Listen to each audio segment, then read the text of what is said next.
大家好，好多人玩 Martinelli 馬丁或者 Green 網格策略，最怕就係遇到單邊跌勢。傳統 Long Martinelli 嘅邏輯就係每當股價下跌，就以倍數加倉，譬如先買10股，再買20股、40股、80股，甚至要60股。咁樣做嘅好處係只要市場出現一個微小嘅拉回反彈，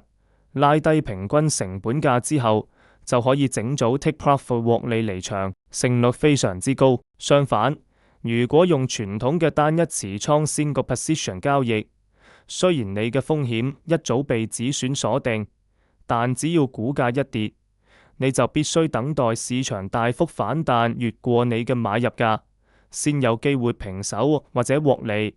解套門檻相對高好多。不過，傳統馬丁策略嘅致命傷亦都好明顯。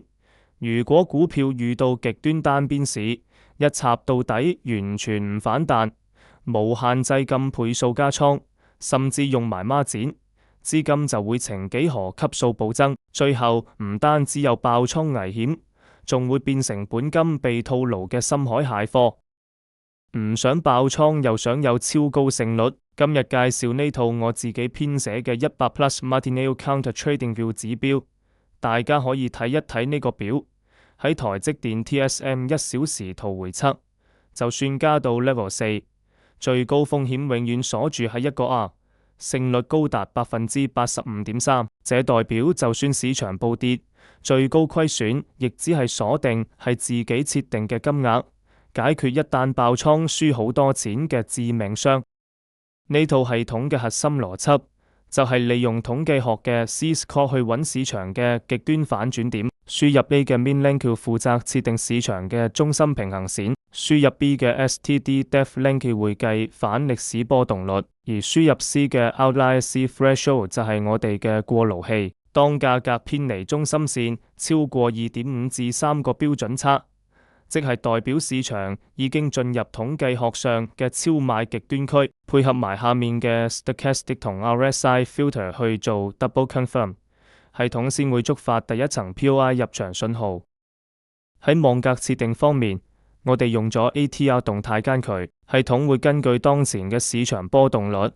自動計反 Level 1到 Level 4嘅加倉距離，絕不硬套死板嘅固定點數。同時，我哋啟動咗 Log Best Until Resolution 嘅功能，只要第一層觸發咗，系統就會勒死當前嘅交易，完全無視期間出現嘅其他雜訊，直到成組 Best 打中 Take Profit 或者 Stop Loss 為止，確保策略執行嘅純粹度。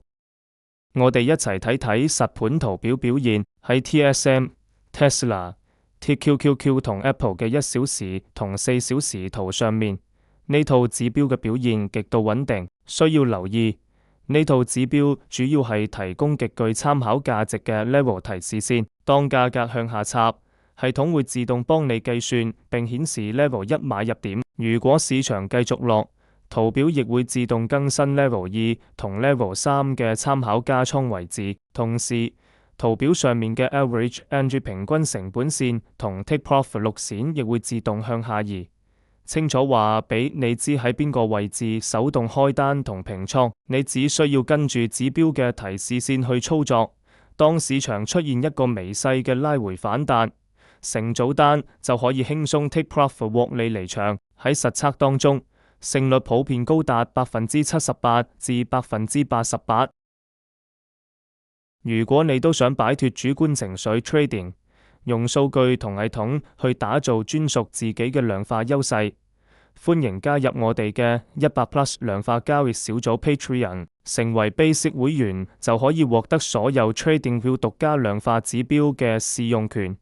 我哋仲會提供專屬參數優化、盤前分析同 Chat Support， 條 link 就喺影片下方嘅 description。最後溫馨提示，